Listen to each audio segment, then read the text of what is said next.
नमस्कार दोस्तों, मैं राहुल उपाध्याय आपका अपने YouTube चैनल पे स्वागत करता हूं। आज का जो हमारा टॉपिक है वो मूल विधि से है। मूल विधि की पहले ही 2 क्लास हो चुकी हैं। आज हमारी ये तीसरी क्लास है।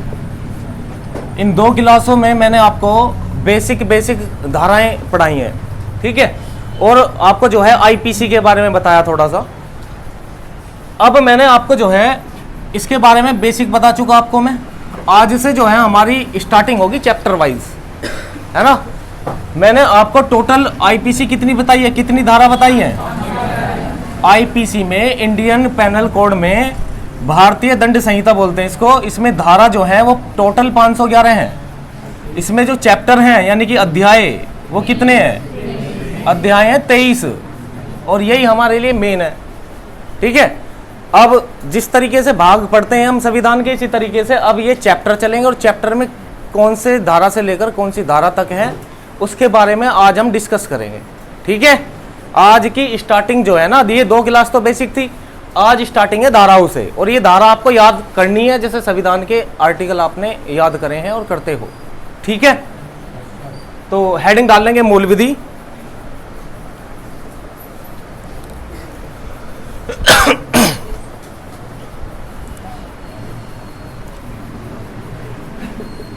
IPC कब लागू की गई बताओ भाई। IPC वैसे तो 1860 बोलते हैं, है ना, भारतीय दंड संहिता 1860, लेकिन इसे कब लागू किया गया, 1862 को, 1 जनवरी 1862 को भारत में लागू है, ठीक है। जिसमें 23 अध्याय हैं और 511 क्या हैं, धाराएं। किसने लिखी हमारी IPC, मेकाले ने लिखी। चलो अब देखो, अब हम चलेंगे चैप्टर वाइज। पहले लिखेंगे चैप्टर 1,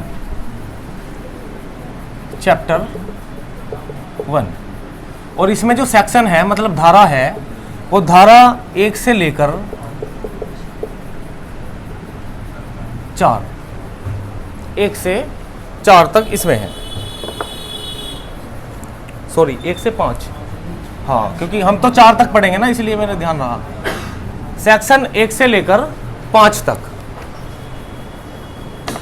इसमें है। देखो चैप्टर 1 में क्या है, इसमें है प्रस्तावना। क्या है भाई, प्रस्तावना। इसको प्रेम्बल बोलते हैं इंग्लिश में, प्रस्तावना, ठीक है। चैप्टर 1 में क्या है, प्रस्तावना। देखो प्रस्तावना में क्या चीज होती है भाई, आप निबंध लिखते हो, हैं, तो निबंध में सबसे पहले हेडिंग कौन सा डालते हो, प्रस्तावना। मतलब उस चीज में, उस निबंध में किस किस चीज का आप उल्लेख करने जा रहे हैं उसके बारे में दिखाते हैं आप प्रस्तावना में, कि कौन कौन से हेडिंगों के बारे में बात करेंगे, तो उसमें मेन चीज दिखाते हैं प्रस्तावना में। इसी तरीके से इस चैप्टर में जो प्रस्तावना का उल्लेख है ना, प्रस्तावना का, अब इसमें हमें ये चीज दिखाई गई है कि हमारी IPC में किस किस चीज का उल्लेख है, ठीक है, चैप्टर 1 में। और धारा 1 से लेके ये 5 तक है, ठीक है। तो धारा 1 लिखो सबसे पहले, धारा 1, संहिता का नाम एवं विस्तार। संहिता का नाम एवं विस्तार। विस्तार का मतलब क्या होता है भाई, फैलाव, ठीक है।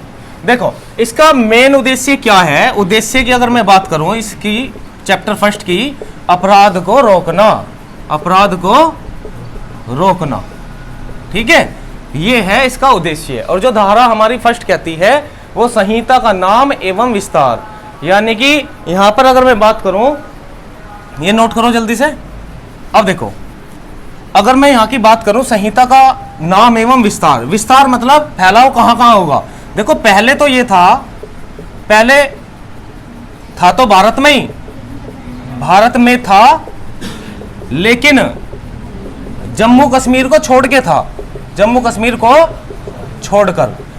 भाई इसमें जो है धारा 1 में ये बात कह रखी थी कि भारत में IPC पूरे भारत में लागू है, जबकि आपको पता है जम्मू कश्मीर भी हमारे राज्यों में शामिल था जब तक 29 राज्य थे, ठीक है।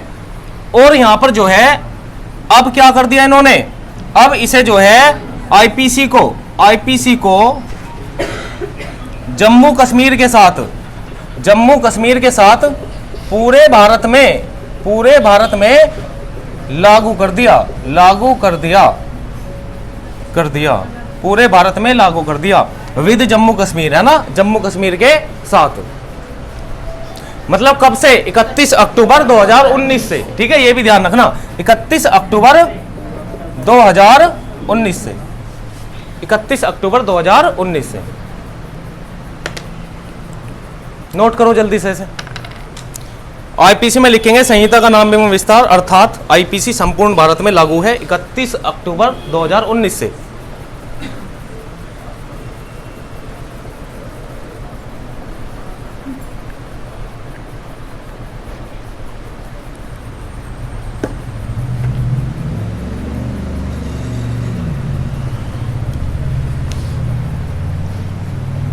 कर लिया नोट भाई?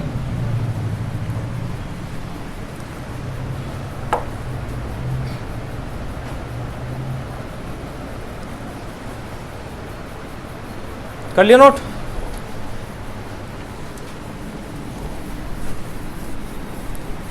चलो अब लिखेंगे धारा 2 सेक्शन 2। इसमें लिखो भारत के भीतर अपराधों का वर्णन, भारत के भीतर, भारत के अंदर अपराधों का वर्णन, भारत के अंदर अपराधों का वर्णन, कि जो भी अपराध होगा, जैसा भी अपराध होगा, उसकी परिभाषा या उसका वर्णन किया गया है धारा 2 में। कोई किसी भी तरीके का अपराध करेगा, सबके लिए धारा क्या है, अलग अलग है वो तो अपराध के हिसाब से, लेकिन धारा 2 में ये बात कही है कि भारत के अंदर जो भी अपराध होगा ना, वो ये धारा 2 में आएगा, ठीक है, इसका वर्णन है, और हर एक अपराध की अपनी अपनी अलग अलग क्या है, सजा है, ठीक है। अगला लिखेंगे धारा 3,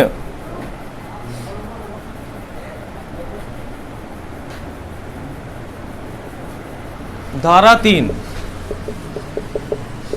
लिखो भारत के बाहर यदि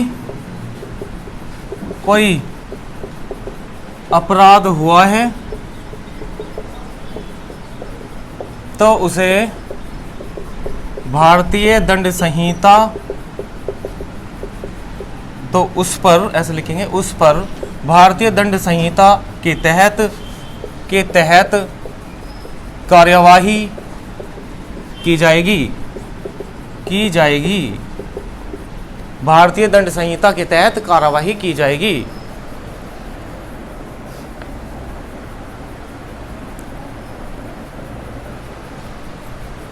ठीक है, किसी ने, भारतीय होना चाहिए, ऐसा नहीं कोई भाई विदेश का है और वो जो है अपने देश में कर रहा है तो उस पर भी आईपीसी लगा देंगे, नहीं, देश का है हमारे और वो बाहर जाके क्राइम कर रहा है, अपराध कर रहा है, ठीक है, तो उस पर जो कार्रवाई की जाएगी वो किसके अंतर्गत की जाएगी, आईपीसी के। आईपीसी मतलब इंडियन पेनल कोड, भारतीय दंड संहिता इसको हिंदी में कहते हैं हम, ठीक है, बात समझ में आई भाई? धारा 1 पता चला आपको, धारा 2 और धारा 3। अब चले आगे, लिखो तो धारा 4, नोट करते रहोगे साथ के साथ। धारा 4 लिखो राज्य क्षेत्राधीन अपराधों पर संहिता का विस्तार, राज्य क्षेत्राधीन अपराधों का विस्तार। देखो यही परिभाषा है और ये याद रखनी है, अपराधों का विस्तार या अपराधों पर संहिता का विस्तार, ऐसे लिखो। चलो, अपराधों पर पूरी परिभाषा लिखने में फायदा है, संहिता का विस्तार, राज्य क्षेत्राधीन अपराधों पर संहिता का विस्तार।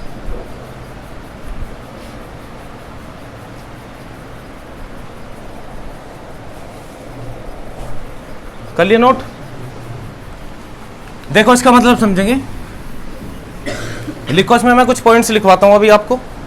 सबसे पहले लिखेंगे भारत के बाहर, पहला पॉइंट है भारत के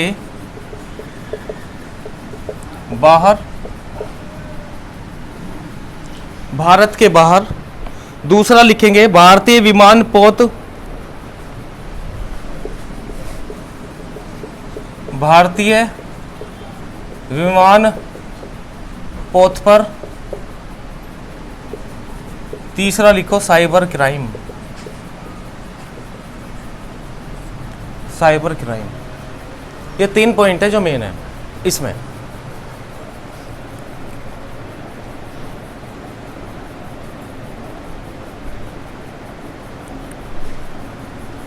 बताओ भाई, ये नोट किया? देखो अब अपराध के बारे में ही देख रहे हैं हम कि भाई आईपीसी कहां कहां लागू होगी, इसी के बारे में तो बात कर रहे हैं। अब देखो धारा 4 क्या कहता है, राज्य क्षेत्राधीन अपराधों पर संहिता का विस्तार। कि संहिता मतलब एक तरीके से हम कह सकते हैं आईपीसी, ठीक है। आईपीसी का विस्तार कहां कहां लागू होगा? भारत के बाहर होगा लागू, अभी बताया है। धारा कौन सी में बताया है? धारा 3 में, ठीक है। भारतीय विमान पोत पर, देखो ये जो पोत होते हैं जिससे हम माल का क्या करते हैं, आयात निर्यात करते हैं, ठीक है। आयात निर्यात यानी कि इंपोर्ट एक्सपोर्ट करते हैं जिससे हम, ठीक है, माल का आयात निर्यात। और वो किससे होता है? वो होता है समुद्री मार्ग से। किससे होता है भाई? समुद्री मार्ग से। अब ये जो जहाज होते हैं, जो पोत होते हैं, बहुत बड़े बड़े होते हैं। इसमें जो है माल की लोडिंग होके जो है दूसरे देश जाता है, विदेश में। अब सपोज करो ये भारतीय पोत है, भारतीय पोत का कैसे पता चलेगा कि वो भारत में रजिस्टर्ड होना चाहिए, भारत में रजिस्टर होना चाहिए, तभी तो पता चलेगा भाई ये भारतीय है। और उसने जो है विदेश में जाके, जैसे सपोज करो अमेरिका में जाके उसने जो है कुछ ऐसा क्राइम कर दिया, ठीक है, तो उस पे जो लागू होगी ना धारा, वो किसकी होगी? आईपीसी। आईपीसी होगी भारत की, उसी के अनुसार कार्रवाई होगी। भाई पोत में ऐसे भी तो होता है ना जी, ये तो भारत की सीमा में नहीं हुआ, ये किस में हुआ है? ये तो दूसरे देश की सीमा में हुआ, तो कोई दिक्कत नहीं है तो भारत में रजिस्टर ये पोत, माना तो यहीं जाएगा बस। तो और साइबर क्राइम भी, जैसे बाहर जाके आदमी साइबर क्राइम कर दे तो तब भी आईपीसी लागू होगी। क्लियर हुई बात ये? ठीक है, इसमें ये 3 पॉइंट आपको ध्यान रखने हैं। चैप्टर फर्स्ट हुआ आपका कंप्लीट।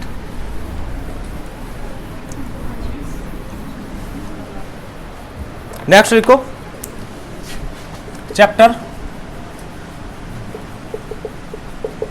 2। चैप्टर 2, इसमें धारा ज्यादा है भाई।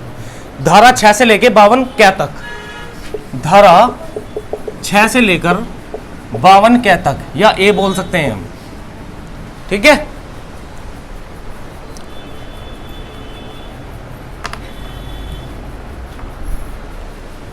अब इसमें लिखेंगे धारा 8। देखो जो मेन धारा हमारे काम की है वो लिखवाऊंगा आपको मैं। धारा 8, इसमें समझाया जेंडर को। जेंडर मतलब लिंग को। लिंग में देखो 2 चीजें होती हैं, एक तो पुल्लिंग और एक स्त्रीलिंग। खूब अच्छे से आपको हिंदी में पढ़ाया मैंने। ये जेंडर की, ऐसे लिखेंगे, जेंडर की परिभाषा इसमें दी है धारा 8 में। लिंग की परिभाषा इसमें दे रखी है, लिंग से संबंधित है।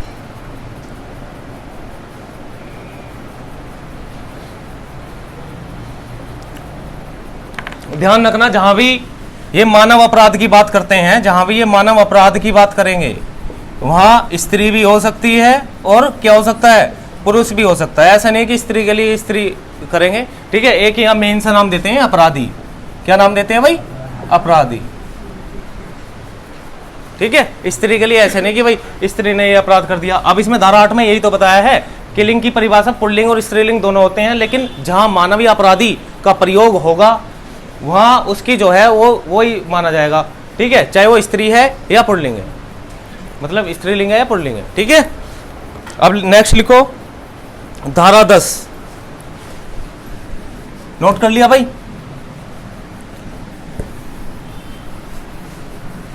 धारा 10,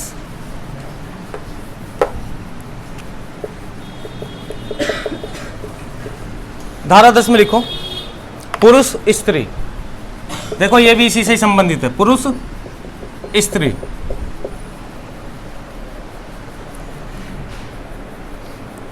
देखो इसे मैंने अभी बताया ना, सबको मानव मानेंगे, इसे मानेंगे मानव नर, ठीक है। इसमें यही बात बताई है इन्होंने, इसे मानेंगे मानव स्त्री।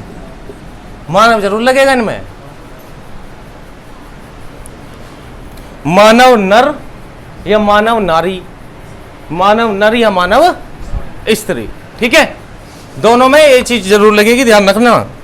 मतलब देखो मेरी बात सुनो, अब मानव में कौन कौन सी चीजें आएंगी, ऐसा नहीं है कि इसमें बच्चा लगाएगा, पुरुष में वो चीज आएगा, 4 साल से जो भी बड़ा बच्चा होगा वो सब मानव में गिना जाएगा। मानव में क्यों गिनने, भाई देखो 4 साल से पहले तो कोई अपराध कर नहीं सकता है ना, 4 साल के बाद माना है, मतलब जो हमारी आईपीसी है उसके अंतर्गत कि भाई 4 साल से बड़ा बच्चा हो, किस में गिना जाएगा, पुरुष में। देखो इनके लिए सजा या जो पनिशमेंट है वो अलग अलग है हर क्राइम के लिए, लेकिन हमारी आईपीसी ने क्या माना है कि जो 4 साल से बड़ा होगा उसे किस में गिना है, पुरुष में, ठीक है। और ऐसे ही स्त्री में है, चाहे वो बच्ची हो,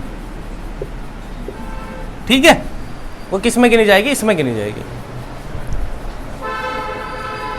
जो भी बच्ची है वो क्या मानी जाएगी, स्त्री, ठीक है। धारा 10 में ये बात करी है इन्होंने, बताओ भाई समझ में आ रहा है, ठीक है चलो, और आए तो अच्छी बात है, ठीक है। नेक्स्ट लिखो धारा 11, नोट करते रहना भाई एक एक पॉइंट को। धारा 11 सेक्शन 11 इसमें लिखेंगे, इसमें व्यक्ति की परिभाषा बताई गई है, इसमें व्यक्ति की परिभाषा बताई गई है, इसमें व्यक्ति की परिभाषा बताई गई है। अब देखो व्यक्ति कैसे, अब ऐसे जरूरी नहीं है कि वो एक ही व्यक्ति हो, यहां पर क्या हो सकता है, एग्जांपल देता हूं मैं आपको, जैसे कोई कंपनी है, अब बताओ भाई कंपनी को कौन चला रहा है, कोई फर्म है, कौन चला रहा है इसे, कोई दुकान है, ठीक है, इसे कौन चला रहा है, व्यक्ति चला रहा है। अब इस हो सकता है कंपनी में बहुत सारे एम्प्लॉय होते हैं, लेकिन अगर किसी कंपनी पे केस होगा ना तो उसके लिए भी किसका प्रयोग करेंगे, ये व्यक्ति का, ठीक है। धारा 11 कहती है इस बात को, समझ में आ गई बात। व्यक्ति का मतलब क्या होता है, जब भी व्यक्ति बोले तो दिमाग में ये आना चाहिए कि चाहे वो कंपनी है या कोई फर्म है या कोई शॉप चलाने वाला है, ठीक है, कोई कितना भी बड़ा बिजनेसमैन है, तो वो किस में आएगा, धारा 11 में, कि इसमें क्या है, ये व्यक्ति, ठीक है, व्यक्ति की परिभाषा में ये चीज आती है। या चाहे कोई ग्रुप है, जैसे एनजीओ वगैरह चलाते हैं बहुत सारे, ठीक है, इस तरीके के, ठीक है जी। नेक्स्ट लिखेंगे धारा 12,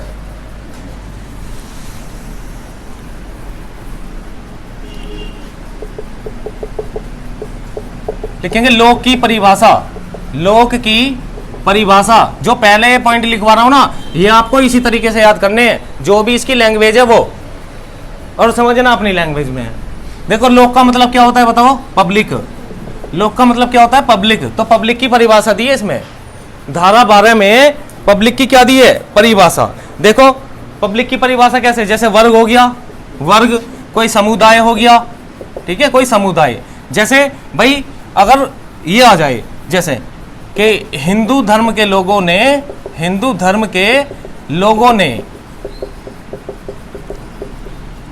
हमला किया, तो ये किसके अगेन आएगा, देखो धर्म की बात की गई है, ठीक है, तो ये धारा आएगा 12, ठीक है, ध्यान रख लेना भाई, ठीक है। वर्ग का मतलब यही है भाई, वर्ग में हम पढ़ते हैं जनरल, ओबीसी, एससी, एसटी, ये वर्ग ही तो हैं, समुदाय किसी धर्म के समुदाय हो सकते हैं, तो इसकी परिभाषा है इसमें। तो इसे ये किस में आती है, पब्लिक में ही तो आती है सब भाई। पब्लिक किससे मिलके बन रही है, वर्ग और समुदाय से तो मिलके बन रही है देश की पब्लिक। तो लोक की परिभाषा किस में दे रखी है, धारा 12 में। अब नेक्स्ट लिखेंगे धारा 14, धारा 14 सरकार का सेवक, सरकार का सेवक, यह है धारा 14 में, सरकार का सेवक। जैसे सरकार का सेवक तो आप सभी जानते हैं, जैसे कोई भी हो भाई, देखो गवर्नमेंट में 4 तरह की जॉब होती है, grade A, grade B, grade C, grade D. तो ग्रेड, इन ग्रेड में से कोई भी हो, ए बी सी डी, वो क्या माना जाएगा, सरकार का सेवक माना जाएगा इस धारा के अंतर्गत।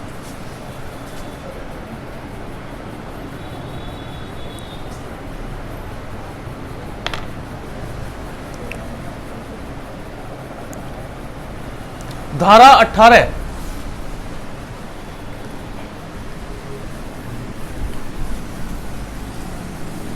धारा 18, इसमें दे रखिए भारत की परिभाषा, भारत की परिभाषा, भारत की परिभाषा।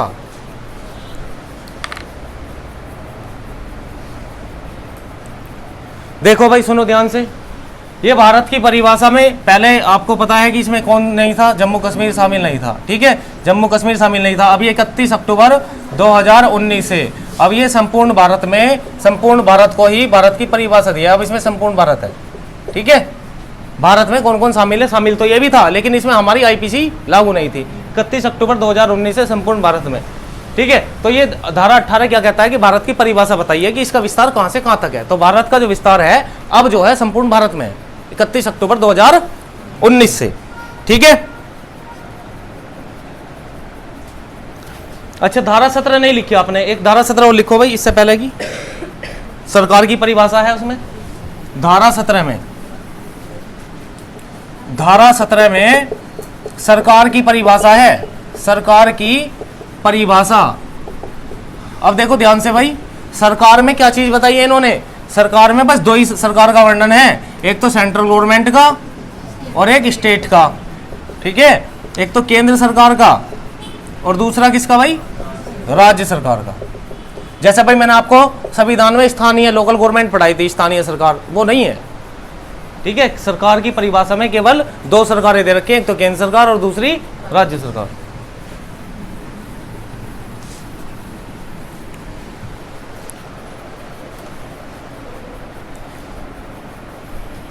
धारा 19 लिखो।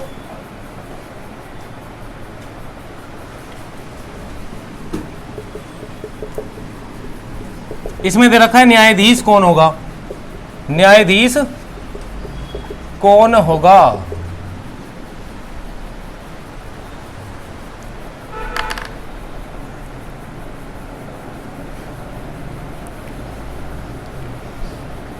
देखो भाई कौन होगा न्यायाधीश, जो उस पद पर हो, उस पद पर हो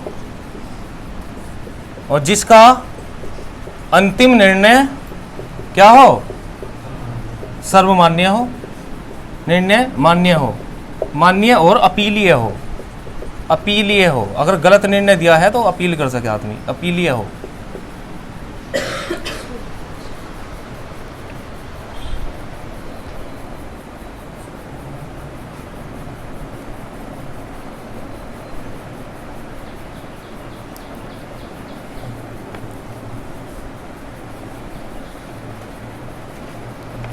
लिख लिया।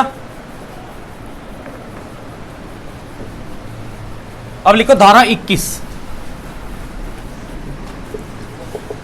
धारा 21 लिखो लोक सेवक। धारा 21 लोक सेवक यानी कि पब्लिक सर्वेंट, पब्लिक सर्वेंट की परिभाषा है इसमें। धारा 21 लोक सेवक या पब्लिक सर्वेंट को बताता है, ठीक है। एग्जाम्पल क्या चीज हो सकती है ऐसी, भाई पुलिस है, लोक सेवक ही तो है भाई, लोगों की सेवा ही तो कर रहे हैं। डायरेक्ट जिसका संबंध पब्लिक से हो वो लोक सेवक है, ठीक है। चाहे वो उसमें पुलिस है, आर्मी है या आपके जो है स्वास्थ्य अधिकारी हैं,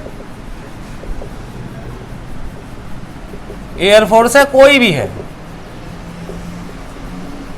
चाहे वो एक होमगार्ड या सिक्योरिटी गार्ड ही क्यों ना हो, ठीक है। वो क्या है, वो लोक सेवक माना गया है।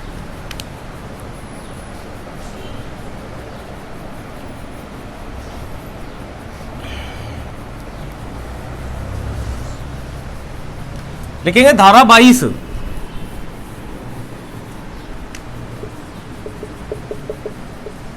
देखो इसमें है जंगम संपत्ति, जंगम संपत्ति।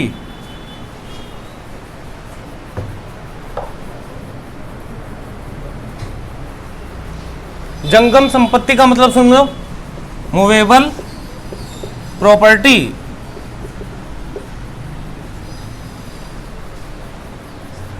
जंगम संपत्ति धारा 22 में है, जंगम संपत्ति या मूवेबल प्रॉपर्टी। देखो मूव मतलब एक जगह से दूसरी जगह ले जाना। मूव करने का मतलब क्या है? एक जगह से दूसरी जगह ले जाना। तो ये है जंगम संपत्ति। देखो एक एग्जांपल देता हूँ आपको मैं, तब समझ में आएगा। जैसे आपके खेत हैं, ठीक है, और उस खेत में बहुत सारे पेड़ खड़े हुए हैं, किसके? पॉपुलर के, भाई वो देते हैं ना। हाँ, तो वो अपने, या कोई भी पेड़ है, अब वहां पे जो है अगर वो आपके खेत में है तो वो आपने लगाए हैं, तो वो प्रॉपर्टी किसकी मानी जाएगी? भाई आपकी तो है, उस पर आपका पूरा पूरा राइट है। तो यहां पर जो है अगर हम उन्हें काट के तो वो संपत्ति हमने काट ली, और काटने के बाद में कहीं दूसरी जगह लेके जा रहे हैं, तो वो कैसी संपत्ति होगी? Movable property. समझ में आ गई बात? ठीक है, नेक्स्ट लिखेंगे धारा 23।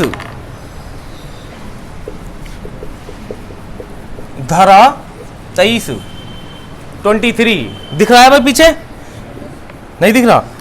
चलो यहां ऊपर लिख देंगे धारा 23। इसमें लिखेंगे भाई धारा 23 में, इसमें सदोष लाभ, इसमें सदोष लाभ तथा सदोष हानि के बारे में बताया है। सदोष लाभ और सदोष हानि के बारे में बताया है। देखो सदोष का मतलब क्या होता है? दोष के साथ। सदोष का मतलब क्या है? दोष के साथ। अगर किसी ने दोष के साथ, यानी कि किसी को बेईमानी से करके और किसी के साथ में बेईमानी करके और अपने खुद का लाभ लिया है, तो वो क्या हो गया? सदोष लाभ। किसी ने बेईमानी करके किसी के साथ में हानि करी है, ठीक है, वो क्या हो गया? सदोष हानि। ठीक है, तो यही है इसमें, इसके बारे में बताया, सदोष हानि और सदोष लाभ। बेईमानी से लिया गया लाभ और बेईमानी से ली गई हानि। नेक्स्ट लिखो।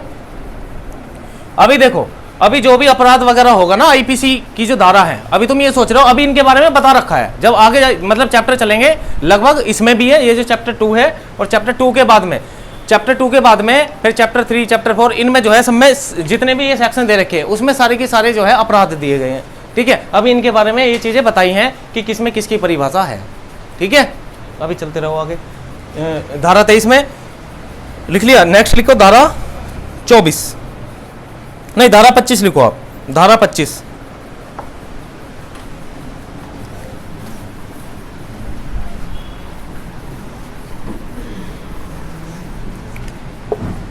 धारा 25 कपट। धारा 25 में क्या है? कपट। कपट, धोखा, फ्रॉड, यही तो है भाई। इसमें तो परिभाषा दे रखी है। अब तुम एक बात बताओ, अगर तुम्हारे साथ में कोई धोखेबाजी करता है तो उस पर कौन सी धारा लगेगी? वैसे वो किस धारा के अंतर्गत अपराध माना जा रही है? यार ये तो इसमें परिभाषा है, 420 ना लगाते हैं? नेक्स्ट लिखो।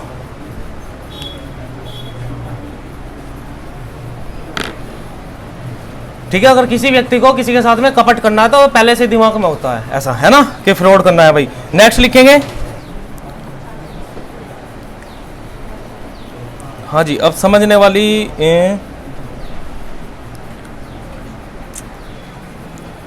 धारा 25 लिखी आपने। नेक्स्ट लिखो धारा 27 कूटकरण।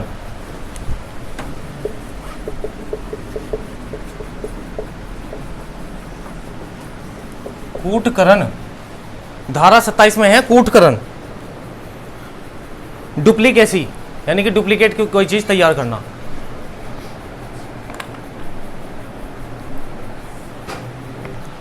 भाई डुप्लीकेट में क्या चीजें आ जाएंगी? जैसे नकली सिक्का तैयार करना, तुम्हारे दिमाग में आ गई बात कि सिक्का तैयार करते हैं 10 का है, या तुमने सोचा 2000 का नोट बनाते हैं, नोट डुप्लीकेट छाप दिया प्रिंटर लाके। ठीक है, तो ये इस चीज के बारे में बताता है धारा जो 27 है हमारी। ठीक है, सिक्का, नोट आदि आदि लिख लेंगे।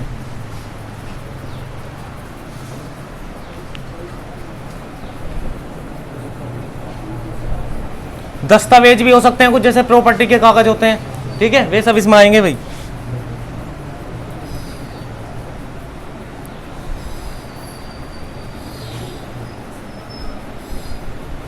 अब है धारा मेन जो है, ठीक है, उसे पढ़ेंगे अब जो अपराध की श्रेणी में है। लिखो धारा 34, बहुत इंपोर्टेंट धारा है भाई ये। धारा 34 और 35 ये दो धारा ऐसी हैं जो बहुत इंपोर्टेंट है। सामान्य उद्देश्य से अपराध, सामान्य उद्देश्य से अपराध, सामान्य उद्देश्य से अपराध। पॉइंट लिखेंगे इसमें, वह स्वयं अपराध करे, वह स्वयं अपराध करे। तो ये कैसी स्थिति रहेगी? सामान्य स्थिति है ना। वह स्वयं अपराध करे, वह अपराध में किसी से या किसी का साथ ले या साथ दे, वह अपराध में किसी का साथ दे, वह अपराध में किसी का साथ दे,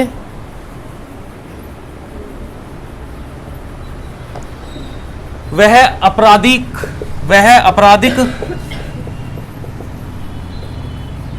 कार्य को करने के लिए किसी को नियुक्त करे, किसी को नियुक्त करे।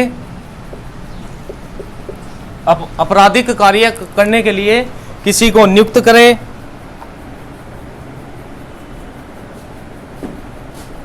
आपराधिक कार्य करने के बाद, आपराधिक कार्य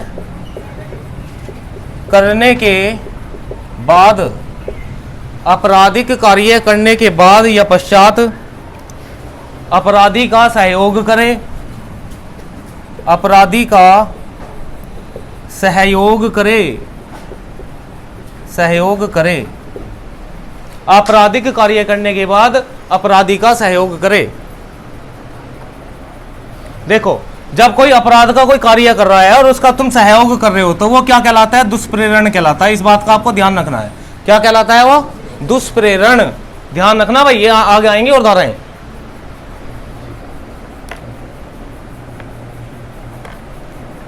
देखो, इससे रिलेटेड केस बता रहा हूं, इस धारा से रिलेटेड केस है, बहुत इंपॉर्टेंट है, कई बार पूछी गई है। तो इसके केस लिखेंगे जो मेन केस हैं, ठीक है। केस नंबर फर्स्ट लिखो, वीरेंद्र कुमार घोष बनाम एम्परर, वीरेंद्र कुमार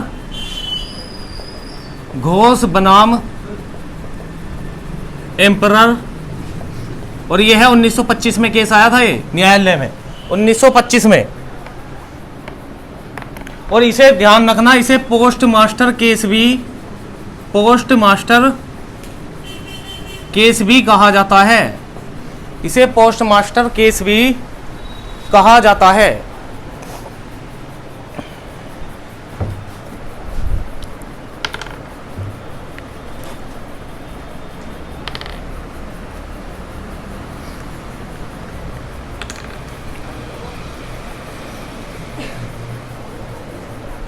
कर लिया भाई नोट? देखो भाई, इस केस के बारे में बताता हूं तुम्हें थोड़ा सा पहले मैं, है ना। इस केस को समझो आप।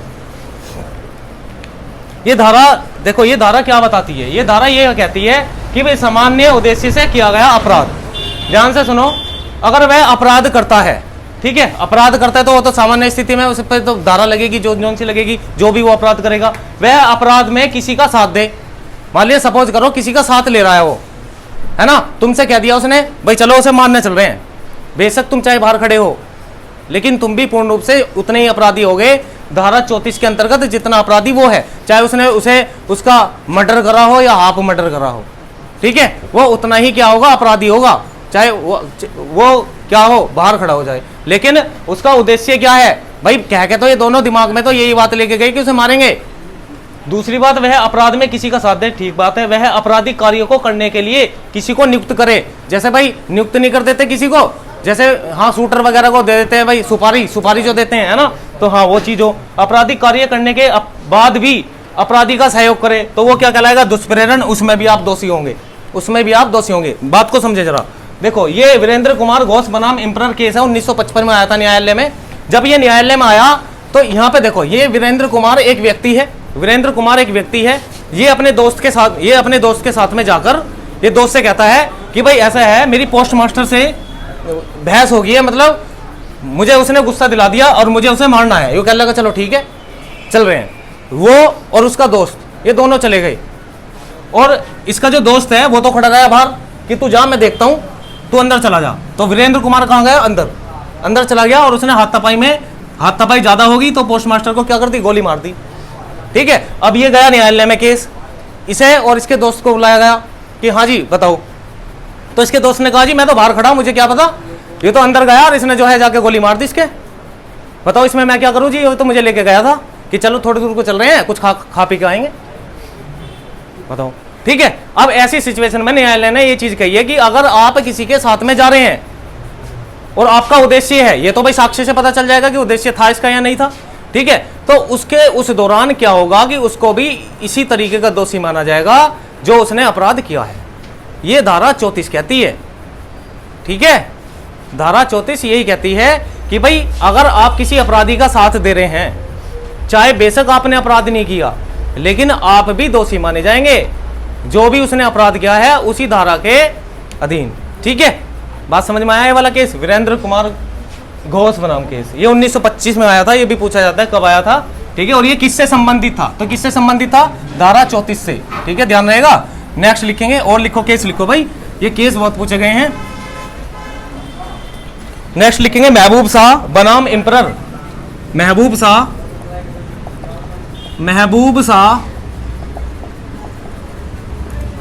बनाम एम्परर। महबूब शाह बनाम एम्परर केस 1945। 1945 ये कब आया? 1945 में।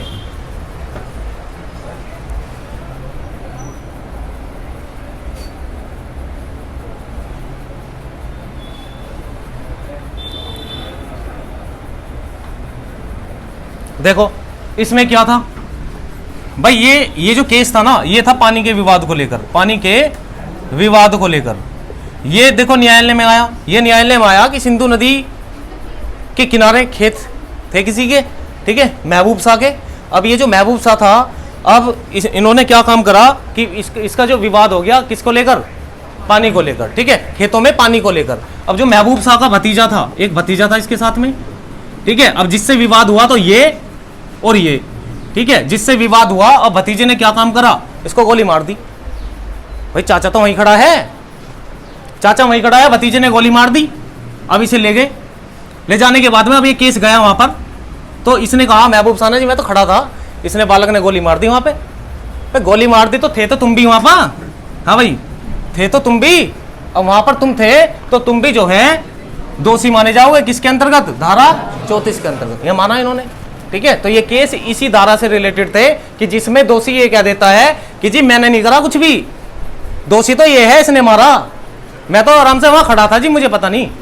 ठीक है, हाँ, तो ऐसी सिचुएशन में। नेक्स्ट लिखेंगे, एक और केस लिखो भाई।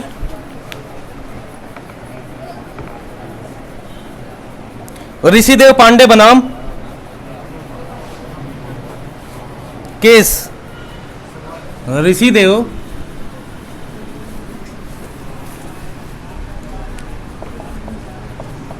ऋषिदेव पांडे बनाम केस, ये आया 1955 में।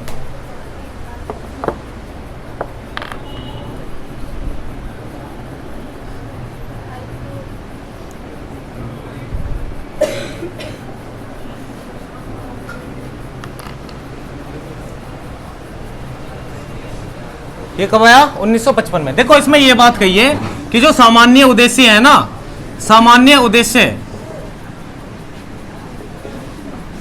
वो घटना स्थल पर भी बन सकता है, घटना स्थल पर भी बन सकता है। अब इसमें देखो, इसमें उल्टी सिचुएशन होगी, इसमें उल्टी सिचुएशन होगी, तो इसे भी जो है लायबल माना है इन्होंने धारा 34 के अंतर्गत। कैसे? सुनो ध्यान से। इसमें देखो इन्होंने क्या बात करी है कि दो थे, एक तो ऋषिदेव और एक इसका भतीजा, ठीक है। अब ये जो है कि ऐसे ही जा रहे थे। अब इनका जो दुश्मन है या दुश्मन है जो भी है, एक व्यक्ति जो है वो सोता हुआ नजर आया, ठीक है भाई, ये सो रहा है, ठीक है। अब इसके बाद में अब वहां पे और भी है। अब इन्होंने देखा कि यार ये सो रहा है, इससे कुछ दुश्मनी है, तो इन्होंने सोचा घटना स्थल पर ही, इन्हें ये पता नहीं था कि भाई वो व्यक्ति वहां सोता मिलेगा। इनका सामान्य उद्देश्य पहले से नहीं था, इनका सामान्य उद्देश्य कब बना? घटना स्थल पर। इन्होंने सोचा ये सो रहा है, इसका यही गला दबा दो तुम, ठीक है, इसका यही गला दबा दो, इसके आसपास घूम रहे तुम, और तुमने जो है वो सोता हुआ आदमी मार दिया। मारा या नहीं मारा पब्लिक को पता है कि आसपास तुम ही थे उस समय, ठीक है, आसपास तुम ही थे उस समय। और फिर ये सोता हुआ आदमी जो है ये मरा हुआ पाया, तो फिर ये वाला केस गया कि जी हम तो जो है वहां पर जो है जा रहे थे, ठीक है, अब वो पहले से ही सो रहा था, अब हमें क्या पता जी किसने मार दिया, ठीक है। तो इसने कोर्ट ने ये बात कही है कि भाई सामान्य उद्देश्य जो है जरूरी नहीं पहले से ही हो, ये घटना स्थल पर भी हो सकता है। मान ली किसी को देख के अचानक तुम्हारा दिमाग बदल गया कि मेरा जानी दुश्मन है, इसे मारूंगा मैं, है ना। तो इसमें भी ऋषिदेव पांडे बनाम को क्या माना है? धारा 34 के अंतर्गत अपराधी माना गया है, ठीक है, उसे भी और उसके भतीजे को भी, दोनों को, चाहे गला एक ने दबाया सही, ठीक है, गला एक ने दबाया सही। इसलिए तो बोलते हैं भाई संगति अच्छे की सही होती है। अब दूसरे आदमी का क्या पता ये क्या करने जा रहा है, जो सादा आदमी है वो तो ऐसे ही फंस जाएगा, ठीक है। अब जो है इससे आगे की धारा हम कल कंटिन्यू करेंगे, ठीक है। उम्मीद है आपको ये वीडियो अच्छी लगी होगी। अगर अच्छी लगी है तो प्लीज़ ज़्यादा से ज़्यादा लाइक करें, शेयर करें, सब्सक्राइब करें। धन्यवाद, जय हिंद।